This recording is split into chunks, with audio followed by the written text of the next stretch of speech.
Welcome, new and old friends. My name is 242, and today I have 2 legal advice stories for you this Freaky Friday.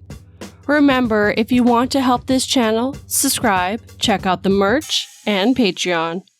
Now, grab yourself a tea or coffee. Things are about to get interesting.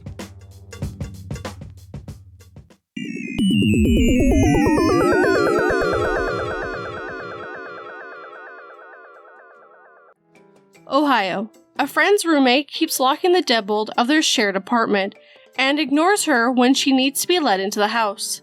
The roommate says it is not her problem. She can't get into the apartment she pays rent for. Buy soybean sprouts. This is for a friend. We are trying to gauge the legality here. She's already tried to reach out to the landlord, but no luck thus far. If this is simply a landlord issue, I apologize. I have tried to do my research, but to no avail. So, situation. My friend Allie pays rent on an apartment with another girl, Jana. She's not home all that often. She still pays her half of the rent faithfully. Jana has decided to lock the deadbolt when she's home, regardless if Allie is there or not. This deadbolt has no outside access. It has been several times when Allie has tried to get into her apartment with no success. Because she couldn't reach Jana's phone for whatever reason, Jana didn't hear her at the front door trying to get in. So, she was trapped outside. Jana has recognized that this prevents the other paying tenant from having access to their home, and it isn't her problem if Allie can't get into their shared apartment at will. So essentially, she locks out the other tenant with no realistic option to get in since she is often unreachable. Since this has become a pattern, is this legal? So there is an edit, but I'm going to read you a comment before that.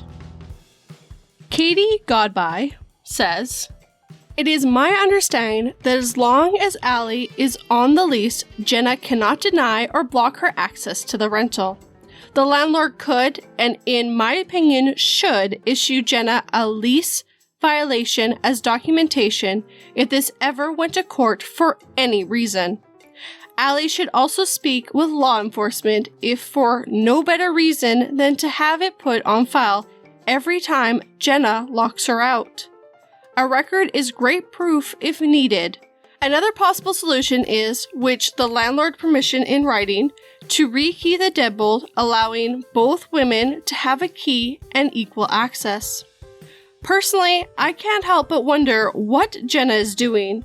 One time of not hearing her knock or phone call is understandable, but repeatedly making me feel like Jenna is up to no good.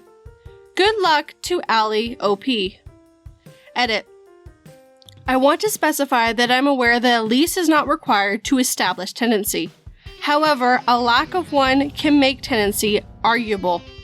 I would also like to add that not being on the lease opens an entire new can of worms for Jenna, as it gives the landlord, or in some cases property managed companies, the option to issue a lease violation for unauthorized tenants. Thankfully, it sounds like Allie is approved and authorized by the landlord.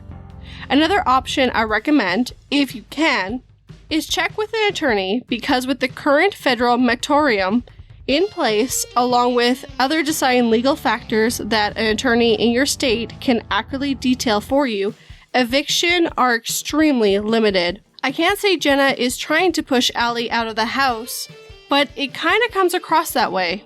Good luck. Now the edit. Edit. Allie got a hold of the landlord, and the landlord will be contacting Jenna that she has to stop locking the bolt or he will remove it. But I still want to keep this post up in the event the landlord doesn't go through with what he says, and Jenna continues her behavior. California. Stepson's mother relapsed on pills, booze, and marijuana. Stepson has been left with me. Stepson has stated he wants to stay with me and not have contact with his mother. Need some help understanding what my rights are and how to protect myself and my stepson. By CatFoodMan33332. Location is California, US. Hello. I have been part of my stepson's life, 10 years old, for over 9 years now. He's as much of my own son as I would consider my own blood. I provide a room and board as well as functional parental relationship. I simply refer to him as my son, as I see him as such. I met him when he was in diapers and have done everything to be part of his life whenever circumstance permitted. My ex, my stepson's mom, and I have been on and off a relationship during those 9 years. After 8 years of watching her abuse alcohol, pot, and prescription medication, Xanax and Adderall, she hit a rock bottom in July 2019, losing her job and subsequently being evicted from where she lived. At this time, her son began living with me. In August of 2019, I offered to watch her son while she completed a 30-day of inpatient rehab, and she agreed. Our guardianship document was signed, wherein I was his legal guardian while she was in rehab. After successfully completing the rehab, she gained custody of her son and began living with her full-time. I did not see him during this period as I wanted his mother and him to reestablish a functioning, sober relationship. In September, her mother asked me to give her another chance, now that she was sober, and I agreed. Shortly thereafter, I was with her son when he found a case of White Claw in her trunk of her car. Her son was immediately upset by this and began staying with his grandma. She began to work in AA, and in November, after working the program for 2 months, she regained custody of her son. On Christmas Eve, booze and weed vape were found. She pleaded to give her another chance to work on her sobriety, and her son agreed, and she continued to stay with me. Then, last week again, Adderall, weed, and booze were all found, confirming what her erratic behavior had already suggested. I told her she was going to be leaving. Her son was told what was happening, and he refused to leave with her, demanding that he stay with me. Eventually, she relented and left her son with me, returning to her legal residence. He has been with me since Friday and has voiced that he doesn't want to live with her, leave with her, talk to her, or see her. Moreover, he has voiced to his grandma, mom's mom, and myself that he does not want to go with his mom because she's being unreasonable and erotic, and he doesn't feel safe with her. He wants to stay here with me because he feels safe and is happy here. I don't know what to do or how to proceed, but I do anything to protect this kid and save him from going through the turmoil that his mother unbridled drugs were creating. Is there any way that I can proceed? What do I do if she wants to see him, but he is refusing to see her? He wants to stay with me, and I have told him that he is welcome to stay with me as long as he wants. I will do anything and everything I can do to protect him. The kid means the world to me. I have money for a lawyer, and I will fight this if I have a leg to stand on. If it matters, she has 2 domestic assault charges against me, one that resulted in a misdemeanor conviction. Edit 1. For clarification, his mother and I were never married. Edit 2. Schedule the consolidations from family law attorneys. I expect to have retained an attorney by the end of this week. Big thanks to people who provide support and to those who contributed to meaningful information. Comments next. Marzi D says, California does recognize the rights of step-parents who have acted as parents when one or both of the child's parents are unfit or deceased. If you want to gain these rights, you will need a very good attorney who is experienced in this area to guide you. Cat Food Man replied, Thank you for the state-specific information. In this case, my son does not want his biological father nor his mother due to their reckless abandon when it comes to substance use.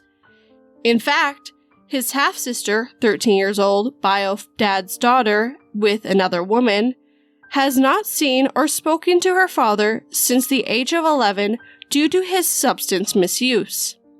As for his mother, the 2 DVs and 1 conviction, both results from substance misuse, may help bolster my case, but I'll leave that to an attorney to decide.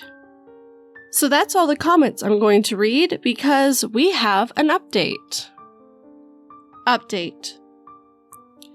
I want to start by saying that the advice/support that I got was not expected and much appreciated. It has been a long 2 weeks. Quick rundown from previous post. I have custody of my stepson because his mother relapsed, and we are not and have not been married. He is saying he wants to stay with me. Bio dad is not in the picture in a meaningful way. This update isn't bad, but it's not ideal. The advice I received was bleak.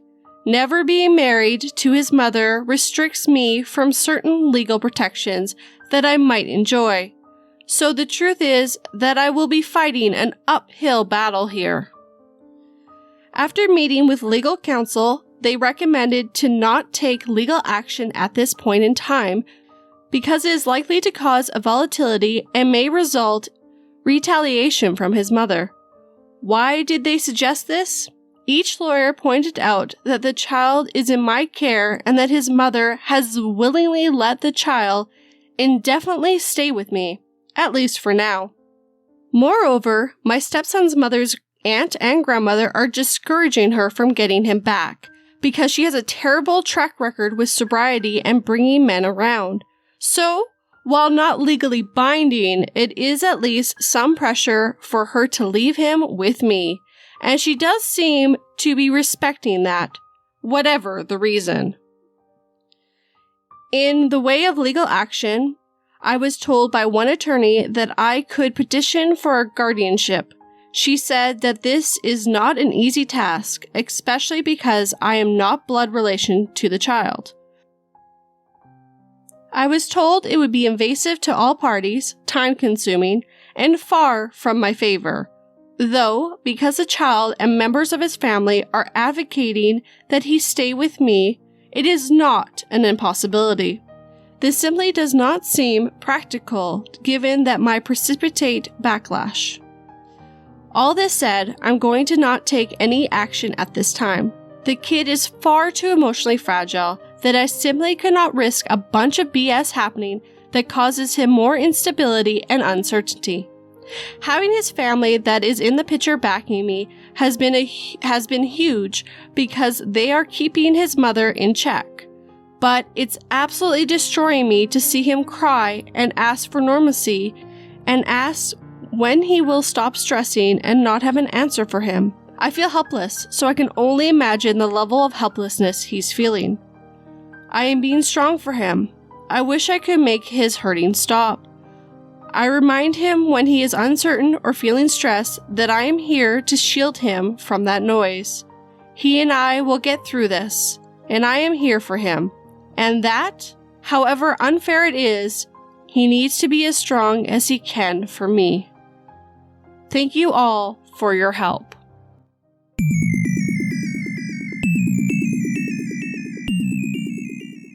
My thoughts. The first story about Allie. I really hope they fix this problem. I've never heard of a deadbolt that does not have a key on the outside. It's very odd. Someone on my live stream said that it might be a privacy lock more than a real house lock, and that sounds right to me. So here's hoping the friend and the landlord really fix what Jenna is doing. Allie pays rent, she has rights to that house. Now, for the next story about the stepson. The OP sounds like such a nice and kind man. I have heard of people who are not even this giving to blood children, let alone those who would do this for a stepson. I really hope he keeps that little boy. He seems much happier and safer with OP.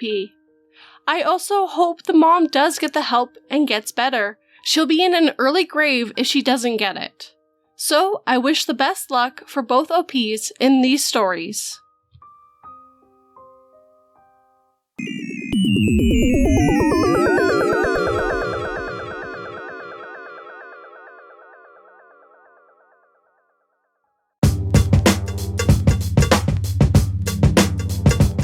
want to tell you all that this might be the last legal advice for a while.